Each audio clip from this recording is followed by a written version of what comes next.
अस्सलाम वालेकुम फ्रेंड्स, मेरा नाम है तैयब हुसैन और आप देख रहे हैं तैयब हुसैन यूट्यूब चैनल। दोस्तों, ये जो स्टेटर हमने तैयार किया था तो इसकी फिटिंग हो रही है। तो इसके स्टेटर को हमने सीधा वैसे ही रख कर हमने इसको ठीक है तो दोस्तों, ये स्टेटर हमने इस एक्सल और थोड़े की मदद से इसकी जो ये साइड वाली इससे वाइंडिंग को ना टच हो और उस पर हमने रख कर गिर की चोट दी तो ये स्ट्रेटर अंदर चला गया। और अब इसका बैक कवर हमने ये स्क्रू वगैरह ये जो इसके पेच वगैरह हमने लगा दिए हैं। तो ये इसका फ्रंट वाला हिस्सा है। तो अब हम आपको चेक करवाएंगे इसको चला कर भी। तो दोस्तों, उसके बाद हमने ये इसका रूटर इसके अंदर लगा दिया। तो उसके बाद ये इसका जो फ्रंट वाला कवर है इसको हम लगा देंगे। तो फ्रंट वाला कवर इस तरह से हमने लगाना है, फिर हल्की सी इधर चोट देनी है इस तरह से करके, और फिर इसके ये जो ये पेच वगैरह है इनको इस तरह से लगा देना है। तो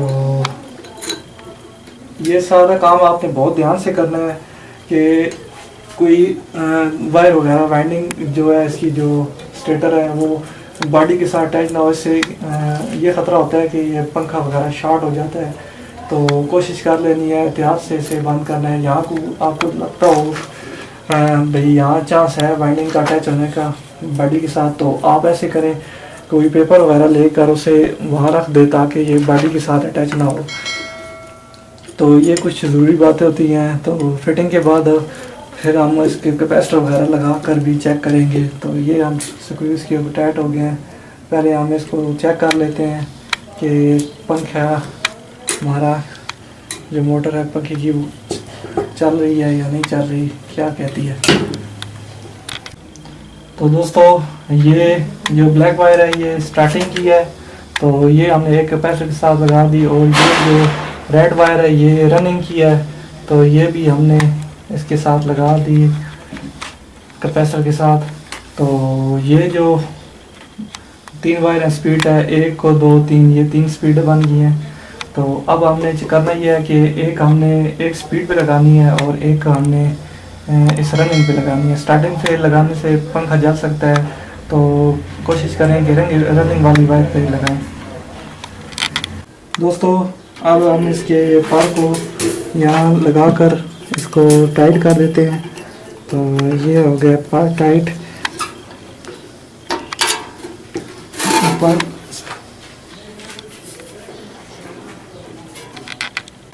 तो दोस्तों, ये हमारी एक जो रेड वायर है रनिंग की है, रनिंग पे हमने एक चुटकी लगा दी।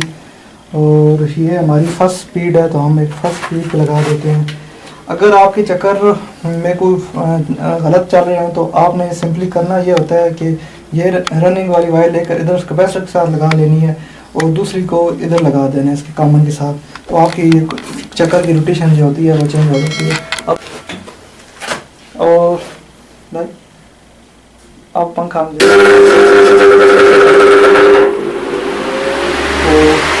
ये देखो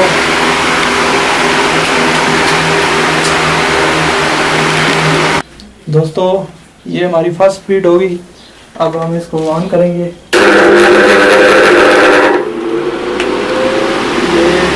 फर्स्ट स्पीड होगी स्पीड की।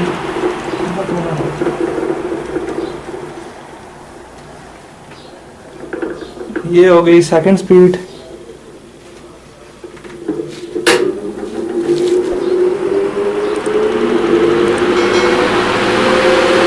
ये सेकंड स्पीड हो गई। और ये जो ग्रे वाली वायर है ये हमारी थर्ड स्पीड है, आखिरी स्पीड।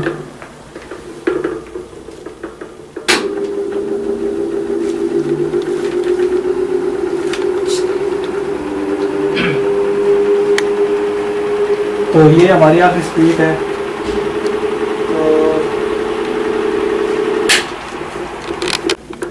जगह यार फुल है करो। दोस्तों, जैसे कि आप देख सकते हैं कि मैंने फर्स्ट स्पीड भी चलाया तो पंखे की स्पीड बहुत ही अच्छी थी। तो ये फार्मूला जो मैंने आपको बताया है, आप भी इसे ज़रूर ट्राई करें। अगर आपके पास वायर अवेलेबल ना हो तो ये जो फार्मूले की मैंने आपको चक्कर बताए थे, इसकी मैं डायग्राम भी आपको शो करवा दूंगा, तो आप वो भी देख लीजिएगा। तो वैसे मैं ज़बानी भी बता देता हूँ आपको। 330 आपने देने हैं चक्कर 28 नंबर वायर से रनिंग के, और जो दूसरी है 30 नंबर, वो स्टार्टिंग आपने देनी है। एक से 3 इनके कनेक्शन है, तो ये 2 वायर इस्तेमाल की गई। 30 नंबर से आपने चक्कर देने हैं 420। तो दोस्तों मैं आपको रिवाइंडिंग डाटा भी शो करवा दूंगा। तो उम्मीद है कि आपको ये वीडियो बहुत पसंद आई होगी। अगर आपको वीडियो पसंद आई या आपके लिए ये वीडियो इंफॉर्मेटिव हुई तो प्लीज़ मेरे चैनल को सब्सक्राइब करें और बेल आइकन पर ज़रूर प्रेस करें, ताकि नए आने वाली वीडियो की नोटिफिकेशन सबसे पहले आपको मिल सके। अल्लाह हाफिज़।